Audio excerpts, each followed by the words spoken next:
I'm Jim Check. You're watching Kelowna Now. I have with me Pedro Barada, the CEO of Habitat for Humanity Canada. Pleasure to be here. Welcome. And National Housing Week. And it's a good time to be talking about housing, right? And you got some really interesting stats. Not great stats, but interesting stats for sure. Yeah, alarming, and in some ways not surprising in terms of the direction and how much Canadians are hurting when it comes to access to affordable housing. But the sheer number of Canadians who are saying that owning a home these days in Canada is actually a luxury, those numbers are over 80%. In fact, in BC alone, that's where we see the highest levels of alarm around these issues. 87% of BCers now identify owning a home as being practically a luxury. And three-quarters of BCers say that owning a home is now impossible and out of reach. So, indeed, not a great way to start National Housing Week, but it should be a very important motivator to make some change happen. And Habitat Humanity used to mainly focus on kind of like a small percentage of Canadian population, but it just seems like more and more people want to access services like yours. I mean, because like the amount of people that believe that they can't own a home, they have to turn to alternative methods to even consider home ownership. Yeah, that's right. Our traditional focus is on lower and modest income households and making sure that affordable home ownership, the equity building aspects of that, the aspects in terms of delivering really important outcomes for your well-being, your mental health, your quality of life, also intergenerational impacts in terms of the success of your children. We've always been focused on ensuring that Canadians who otherwise are locked out of home ownership have that opportunity. And we work with 45 affiliates right across Canada, every province and territory, to make sure that those doors open and that opportunity is available. What we've seen, however, is that a lot of the housing focus has rightly really zeroed in on rental and purpose-built rental. And if you look at a lot of the policy and action from senior levels of government, from local governments, the focus really has been on upping the stock of rental housing, which frankly is absolutely necessary. Canada was falling behind, and we need this period to catch up, and that absolutely needs to be front and center. But what was lost in the process was the balance between rental and home ownership, which remains front and center in terms of what Canadians want.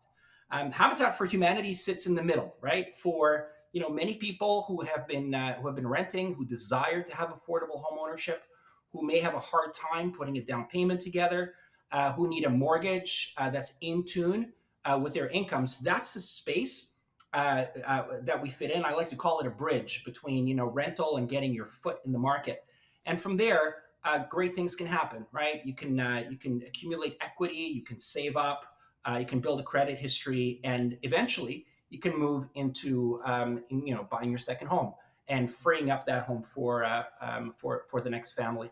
So our slice is very unique. We're the only organization that's doing this kind of work across Canada. And of course, we work with senior levels of government, with every community, to make sure that affordable home ownership is not just a dream, but can become a reality for more and more people. Yeah, because most people can afford like the rental payment. They're paying the rent, which is almost like the mortgage payment, but it's that down payment that they can't seem to put together. Because I mean, a lot of the time now, these down payments are in the 100,000 plus mark, and in a Kelowna like community or community like Kelowna, like the average price of a home is $1 million, right? So it becomes very tough, and access to single family lots, which is a lot of people when they want to start a family, it gets tougher and tougher and tougher as well. Yeah, absolutely. And in our survey, we just released our third annual affordable housing survey. The generation that's feeling it the most and who is really bearing the brunt of those high costs that you mentioned are really Gen Zs and millennials. And when you look at the general mood of those two generations in terms of what they need to do, right, to even enter the market or think about entering the market, We're now hearing, about delays in starting family, right? We're hearing about choosing to have fewer kids than perhaps you want to. We're also hearing trends around just the reality of having to relocate and relocate across Canada, but also relocate to other countries. In fact, 1/4 of BCers in our survey said that they would be open and willing to just leave Canada and move somewhere else because the costs of housing are so prohibitive.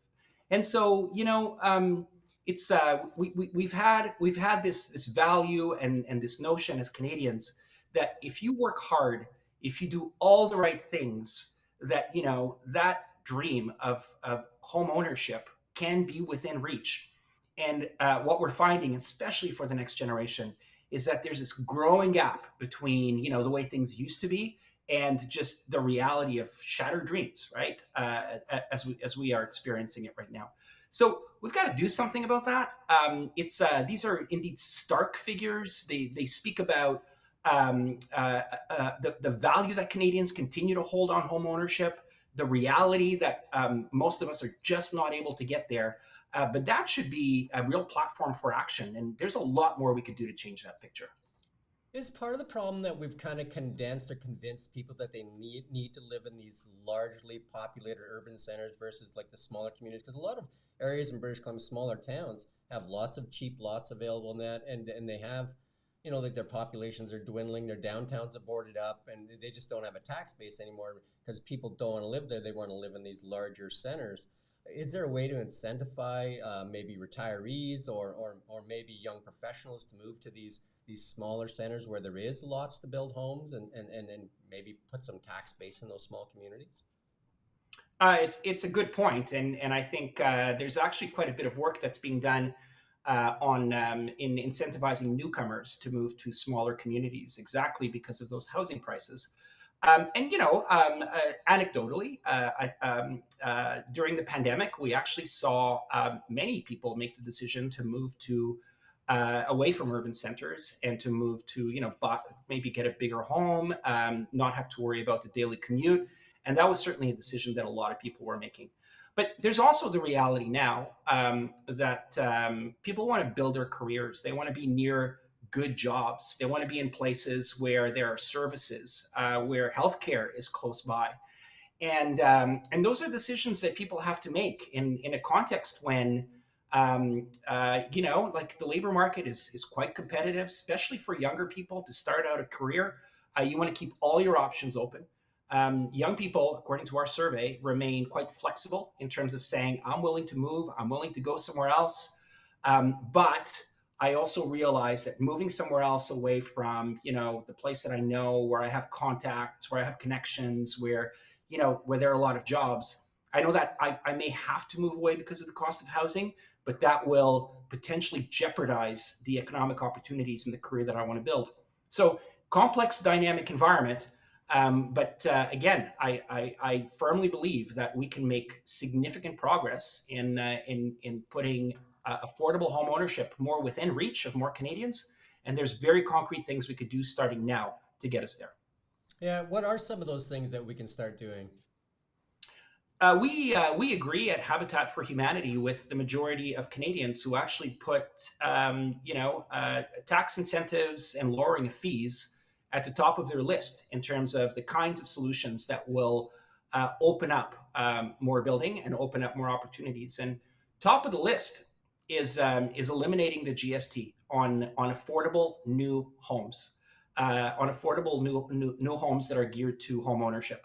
We already have the GST that was removed from all rental housing, from co-op housing, from nonprofits. So that spectrum of the housing continuum has already seen a GST break, and that's been quite important in terms And of. we've seen that effect in Kelowna itself. Like we've seen so many projects go on the floor there for that, and that seems to make sense. And that's I guess the Conservative government is pitching that instead of the Housing Accelerator Fund.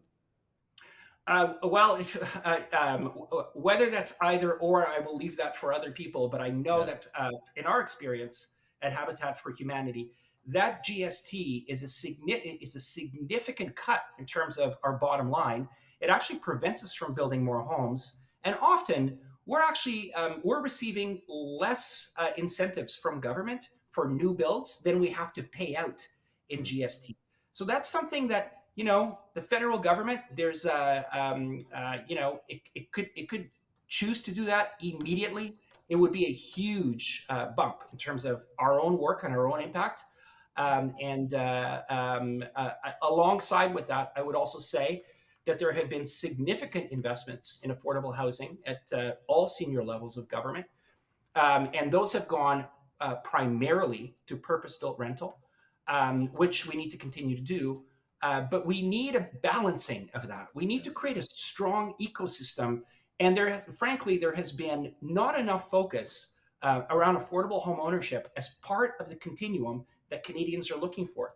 And that's another area where the federal government, where provincial governments and local governments as well, in terms of their jurisdiction, they could choose to have a much more balanced view that advances the need for rental housing, no doubt, but also responds to the desire of Canadians to have more solutions around affordable home ownership. Yeah, I think it's important when people want to start a family that they have an ability to buy a home, and they invest some roots into that community as well. I think it's a big thing. I mean, when I was growing up, I wasn't really concerned whether I was going to get a home. It was just about when I was going to do. It wasn't really. Now I think a lot of people are, thinking they are never going to get a home, right? Because they just have no way to get that down payment. Yeah, you're so right, eh? It was almost like assumed. It was Yeah. like it's going to happen at some point, and if I do all the right things, I will get there. It was more, And am I ready? That it was back then. It was, am I ready to make this commitment, as opposed to what's like something holding me back, right? Yeah, exactly, exactly. Yeah. And we're seeing that. I mean, affordability all around has become so difficult, and it's the worst in BC. In our survey, we asked Canadians how much of a sacrifice they were making in terms of taking away from other basic expenses to be able to afford their mortgage or their rent.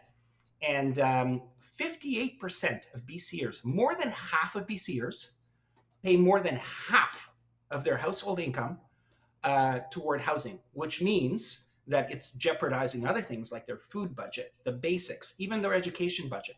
So all of that starts to come together, and it's really corrosive to mental health, to a sense of well-being. Yep. It's also not the way we build up and shore up a strong middle class. And then So we really have to act. even in I guess family unity, because financial stress is usually one of the problems with a young relationship too, right? Where if there's too much financial stress all the time, if you're stressed about whether you're going to make that house payment or the car payment and all those different things, if there's so much stress in that area, right? Instead of like pride of ownership, right? So I think we need to find some solutions for sure. And a lot of that times it's the red tape though too, or getting lots. And I don't know, like in our community here too, we've been pushing for less single family lots and more towers, and you're paying $1,000 a square foot for a tower or more, and where it's still homes are still in that $200 a square foot, but the lot in itself is like can add $600,000 to the price of a home just for the lot, right? Like we need to find ways to free up land so that it's not so expensive. In a Yeah, country that's probably one of the largest, second largest land mass in the world, we're having a problem finding land. Puzzling. yeah, yeah, absolutely. And I mean, the federal government, to its credit, is now right now looking at federally owned lands and how those can be repurposed in a way that we can move more affordably and faster on approvals. But this, and Canadians, they know this and they say this, that they want to see all levels of government working much more closely together, to be much better aligned, to put the needs of Canadians and their desires front and center. And that's just not happening. And two-thirds of Canadians in our survey are saying that they don't have confidence that our governments are actually going to reach their goals and their targets, and they expect more and they want more. And that combination of taxes, of fees, of regulatory issues, as you mentioned, of just a collaboration that needs to happen, because if each government has one piece of the solution, they need to work much more closely together and start from the ground up. What is needed in communities, and how is it that we put people at the center of our housing strategy? It seems like the governments fight each other. One is trying to create, like more housing things, and the other one is kind of creating more red tape and how we got to do it better, and like in just more levels and levels of bureaucracy and like just getting permitting. In some places in Kelowna, it's taken a year and a half for a single family home, a year and a half to get a permit to build a single family home. That seems like crazy. Yeah, and we at Habitat for Humanity, I mean, we work from the ground up in 45 communities, and so our work is very much community based. So we have to work with all three levels of government, including, of course, the local government that gives you your permits. And yeah, I mean, local governments are very responsive. They understand the importance of moving quickly, and they understand the importance of Habitat's work. But yeah, sometimes things don't quite come together, and you may have the land, but you don't have the financing, or you may have a grant, but the land is too expensive, or it may take too long for a parcel of land to be opened up. So yeah, all of like this is already as it is. It's a complicated business, the business of housing affordability and building housing. And governments acting like ships in the night certainly does not help. National Housing Week, this report that you guys put out, obviously very alarming, and hopefully I mean, governments can't say they're not aware of this problem anymore. I mean, it's been pushed front and center, and it's in the voters' minds too, and it is the number one issue for a lot of people, and it links to homelessness and everything like that. And how do we get the levels of government to start to work together? I guess you know what I mean. Like one of the things you said, the Housing Accelerator Fund and the GST free. Why couldn't you do both, right? Why couldn't you just have both? Why do you have either or, right? Yeah, and the competition shouldn't be about which piece of the strategy is mine and therefore requires the biggest spotlight. There is no one solution. This is such a broad issue that starts on one hand with just homelessness, right, and people not even having a place, a shelter bed to go to, and it includes the entire continuum of having an affordable place to rent, or being a member of a co-op, or getting your foot in the door in a not-for-profit, to be able to then if you want to be able to access your first affordable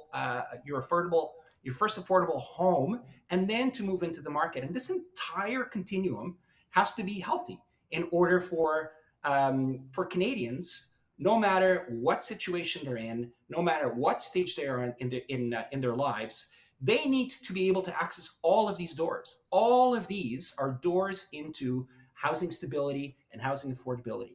And one of the things that we have not done well is that we have put our focus entirely on rental, which needs shoring up, but we have really taken our eye off the ball in terms of how we need to incentivize and in some ways get out of the way of building more affordable home ownership. And I think that governments are starting to realize that despite a lot of effort, despite a lot of investment, despite a lot of focus, that tangible change is not being felt by the majority of Canadians. Canadians are rightly frustrated, and they want more action.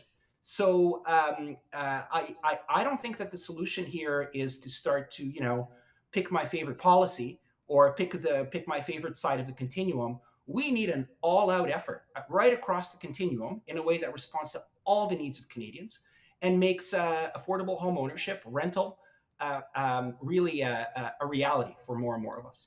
Do you think some of the focus has been too much on large condos at like high cost per square foot, like 20, 30, 40-story towers versus, and then custom home builders, which is typically very expensive, versus like having like like the general home contractor that can put up 100 to 200 homes, like in some of the bigger major centers. Like we don't have that in Kelowna, where there's a home builder that's doing 100 homes at a time, like an Edmonton or a Calgary would have.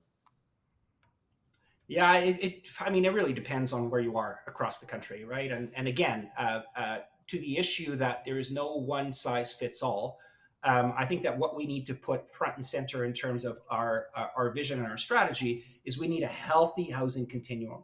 And then on a community by community, region by region basis, I think we need to do our assessments of how are we doing in different parts of the country in terms of building that continuum, and what we're going to find is the diversity of Canada at play, that it's not the same everywhere else.